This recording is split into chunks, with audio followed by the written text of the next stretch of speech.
Hello everyone, welcome back to the channel. In this video, I'll show you how you can add a new page on your Wix website. For this, first go to wix.com and log into your account. Then select your site which you want to edit or add new page.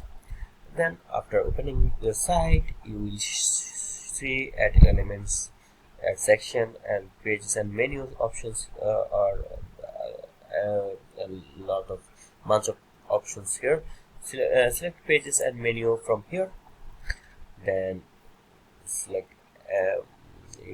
select add page. Uh, then from here, uh, uh, what about this page? You can select about this page, services page, product page. You can also create a blank page here. So choose your page style, or you can choose a store page. For example, I'm selecting this one, and